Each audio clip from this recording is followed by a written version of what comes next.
चलिए आज इस शख्स से मुलाकात करवाते हैं जो दुनिया में एक अपना ऊंचा मुकाम बना कर रखा है। इन्होंने जो तरक्की की है, अच्छा बनाने वाला, फ्यूचर में बहुत ही अच्छा इसका फ्यूचर बहुत ही अच्छा ब्राइट है। तो ऐसे लोगों से जानकारी हासिल करना एज ए स्टूडेंट बहुत इम्पोर्टेंट हो जाता है, क्योंकि इससे मार्गदर्शन मिलता है उन बच्चों को जो पढ़ाई कर रहा है अभी। तो इनसे यही जानकारी हासिल करेंगे कि अगर पढ़ाई करना है तो कितने घंटे करना है, क्या करना है, क्या पढ़ना है, नहीं, सारी जानकारी इनसे हम लोग हासिल करते हैं। और इनका इंट्रोडक्शन आपको बता दें, नाम एमडी इम्तियाज़ है, घर इसका लापता जगह है। तो घर जाना ज़रूरी नहीं है, प्राइवेट है, इसके लिए प्राइवेसी का प्रॉब्लम है। चलिए कब कौन इसको मार दे, क्योंकि जो लोग तरक्की करते हैं उसके दुश्मन भी बहुत ज़्यादा होते हैं। जी बिल्कुल सही। इनके भी बहुत सारे दुश्मन हैं, बहुत सारे लोग इनके पीछे लगे हुए हैं जो इनको टपकाने की फिराक में। ऐसे में अगर आपको इसका एड्रेस बताया जाता है तो ये प्राइवेसी का उल्लंघन होगा। चलिए पहली जानकारी इससे हासिल करते हैं कि पढ़ाई क्या करना क्यों ज़रूरी है, आखिर हमें क्यों पढ़ना चाहिए। देखिए, पढ़ाई इसलिए ज़रूरी है, देखो भाई तुम पहले चल रहे थे कहाँ सुनो।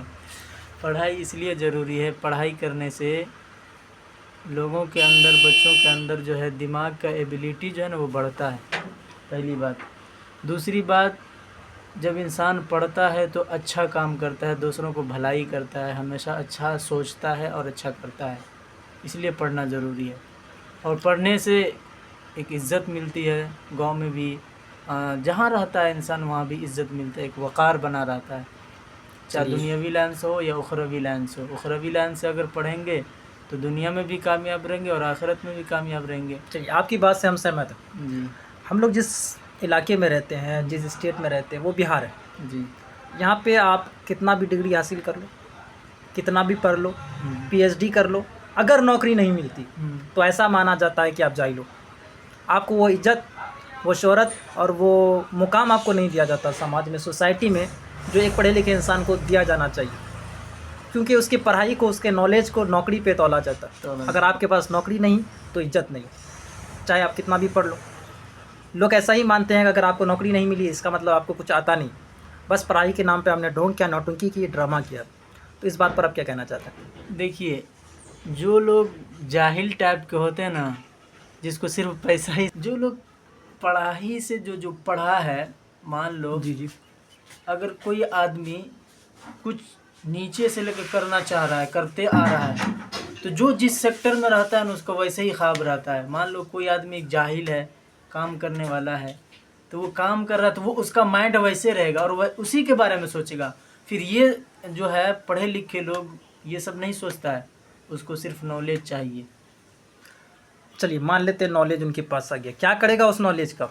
ज़िंदगी में जो इंसान का असल मकसद होता है, चाहे वो कोई काम सीख रहा हो, कुछ स्किल को वो गेन कर रहा हो, सीख रहा हो, या फिर पढ़ाई कर रहा हो, पढ़ाई के साथ साथ असल मकसद उनका यही होता है कि वो पैसा कमाए। देखिए, अगर आपके पास नॉलेज है, आपके पास बहुत सारी डिग्रियां हैं, आपने पीएचडी की हुई है, एमए किया हुआ है, ग्रेजुएशन की हुई है, लेकिन फिर भी आप पैसे कमाने के लिए दर दर भटक रहे हैं, आपको भी वही काम करना पड़ रहा है जो कि एक जाहिल इंसान करता है, जो बिना पढ़े लिखे करता है और शुरुआत से कर रहा है, उन्होंने मेहनत नहीं की। लेकिन आप पढ़ाई लिखाई करके भी, मेहनत करके, ठीक है, ज़िंदगी को आपने उस पढ़ाई में खपाया, फिर भी वही काम करना पड़ रहा है जो एक जाहिल इंसान करता है। नहीं, ये गलत है। जब आपके पास नॉलेज रहेगा, अगर आप अच्छे से पढ़े लिखे रहेंगे, पढ़ेंगे, तो आपके अंदर ये खुद है कि मतलब जो है इसी सेक्टर में रहकर बहुत सारा काम है। स्कूल खोल लीजिए, कोचिंग खोल लीजिए, उसके बाद जो है बच्चों को पढ़ाइए, ये सब है। बात तो वहीं पहुंच जाती है। ये तो एक साइकिल चल रहा है, मतलब एक आप पढ़े लिखे हैं, आपको पढ़ाने वाले बेरोजगार थे, फिर आप पढ़े लिखे, आप उनको पढ़ाइएगा, उसको कहिएगा आप फिर पढ़ाओ। देखिए नौकरी है, सही है, पढ़ाई लिखाई करके नौकरी मिल जाना सही है, लेकिन पॉपुलेशन हमारा क्या है, बहुत ही ज़्यादा, और लेकिन सीट कितने हैं, लिमिटेड है। और इतने कम सीट में अगर आप चाहिएगा कि इतनी बड़ी पॉपुलेशन को आप सरकारी नौकरी दे दें, सरकार के पास उतने पैसे भी नहीं और सीट भी नहीं, तो ऐसे में ये मुश्किल है। इसलिए स्किल को डेवलप करना, बाकी काम को सौंपना, लोगों को स्किल्ड बनाना। सबसे अच्छा एग्जाम्पल आप चाइना को देख लीजिए। पढ़ाई के साथ साथ कम्युनिकेशन स्किल ज़रूरी है भाई, नेता सबको थोड़ी ना बनना है, मान रहे हैं कम्युनिकेशन स्किल ज़रूरी है। और जिसका पैदाइशी प्रॉब्लम है वो क्या करे, वो गाना में रहेगा पर रिसर्च। चलिए इस प्रॉब्लम का सॉल्यूशन मुझे नहीं लगता किसी के पास। अगर होगा भी तो सरकार नहीं चाहती कि इसका प्रॉब्लम का सॉल्यूशन हो। आज का जो डिस्कशन था यहीं पे ख़त्म करते हैं, ठीक है।